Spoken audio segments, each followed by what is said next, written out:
Alright, here we have one of my ginger. It was sticking out of the ground a bit, so I just covered it with dirt because part of what was sticking out was a little green. I just wanted to make sure that the ginger root was completely covered. So that's one of my ginger plants. Beautiful leaves, looks pretty healthy. Then we have another one over here. Again, it was sticking out of the ground a bit, so I just covered it with a little more dirt. This one again looking nice and healthy. And then the last one in pots here is just over here. And same story, it was sticking a little bit out of the dirt, so I just gave it a little bit more soil. That one's a much smaller pot.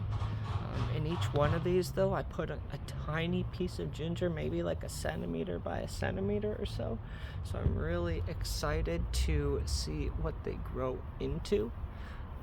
They had already sprouted the stem inside, so yeah, I'm really excited to see how much ginger I got. Then we still have some kale growing over there. It's going real nicely. I was thinking I might eat some of that tonight.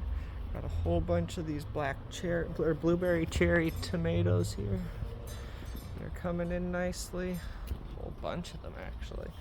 Decent size. Definitely a decent size there. Look at that. And then over here, we got more of them. Unfortunately, this plant got hit with the powdery mildew, as you can see, and I'm assuming that's just from my massive butternut squash plant that literally had taken over the backyard at one point. I've had to cut a bunch of it back just because of the powdery mildew. I didn't want it just completely spread into everything, which it's definitely spread a bit, but it helped. But I know for next time, I'm not going to grow butternut squash unless I have a lot of space, because that plant likes to grow. Those are some more kale that I have, which I just planted. I took them out of, I had them in these tiny size containers here, and they were smaller than these. So I moved them over here, and they've been growing real nice. They're looking really nice so far. So I'll probably take a couple of leaves off that, eat that tonight in a salad. Oh, I'm actually really excited for that now that I'm thinking about it. But like, look at these. These ones were so big that the stems of my tomato plant snapped here. Or didn't snap, but they bent over. And I know for next time that I need to get a better solution. These tomato cages, they're not very strong. As you can see over there, it's literally just collapsed, though that one was regular tomatoes that were on it. This one, they bent over, so I know for the future that I'm not going to be using this setup. Unfortunately, that's all I could really work with here. My other option that I was thinking is I could plant them in the ground. I plant them here, and then I can get them to grow up. And then I can just use the railing here to kind of tie them to keep them growing upwards. Of course, once they get to a certain height, I won't be able to, grow them unless I take them sideways, but we'll see. This whole area was all butternut squash at one point, and kabocha squash, but I think that one has gone now. I did plant some tomatoes over here as well. They were just some scrap seeds that I had lying around, so I was going to leave those, so I just threw them in the soil, but because the squash was so big, there are a couple little tomatoes there. Because the squash was so big, there they are.